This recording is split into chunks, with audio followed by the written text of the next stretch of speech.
નમસ્કાર, આજના સમાચાર એંગર પ્રાચી સાથે।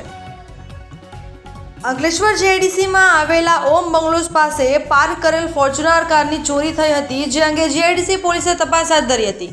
દરમિયાન સુરત ક્રાઇમ બ્રાન્ચે મળેલી બાતમીના આધારે નવસારી પાસે ખોડિયાર મોટર્સ ગેરેજમાંથી 2 ફોર્ચ્યુનર ગાડી સાથે ગેરેજ સંચાલકની ધરપકડ કરી અંકલેશ્વર જીઆઈડીસી પોલીસના હવાલે કર્યો હતો।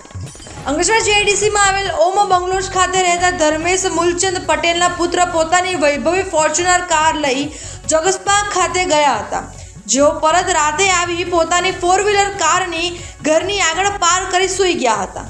તે વેળા રાતે વાહન ચોરો ત્રાટકી ફોર્ચ્યુનર 4-વ્હીલર કાર ચોરી કરી ફરાર થઈ ગયા હતા।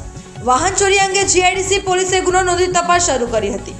દરમિયાન સુરત ક્રાઇમ બ્રાન્ચની ટીમને મળેલી બાતમીના આધારે નવસારી પાસે ખોડિયાર મોટર્સ ગેરેજમાંથી 2 ફોર્ચ્યુનર સાથે નવસારીના કબીલપોરની ઉત્તમ વિહાર સોસાયટીમાં રહેતા અને ગેરેજ સંચાલક સંજય ચુનીલાલ મોવલિયાની ધરપકડ કરી હતી અને 40 લાખની 2 ફોર્ચ્યુનર ગાડી કબજે કરી તપાસ કરતા એક કારની ચોરી અંગે જીઆઈડીસી પોલીસ મથકમાં ફરિયાદ નોંધાઈ હતી। સુરત ક્રાઇમ બ્રાન્ચે અંકલેશ્વર જીઆઈડીસી પોલીસને જાણ કરતા પોલીસની ટીમ નવસારી ખાતે પહોંચી ₹20 લાખની કાર અને સંજય મોવલિયાની ધરપકડ કરી અંકલેશ્વર જીઆઈડીસી પોલીસ મથક ખાતે લાવી વધુ તપાસ શરૂ કરી છે। ઉલ્લેખનીય છે કે આરોપી સંજય મોવલિયા તેના સગા ભાઈ અતુલ મોવલિયા સાથે વર્ષોથી ગેરેજ રહ્યા છે અને અકસ્માતમાં નુકસાન પામેલ વાહનો ખરીદી તેના એન્જિન અને ચેસિસ નંબરો ચોરીના વાહનોમાં ફિટ કરી છેડછાડ કરી વાહનોની વેચાણ કરતો હતો।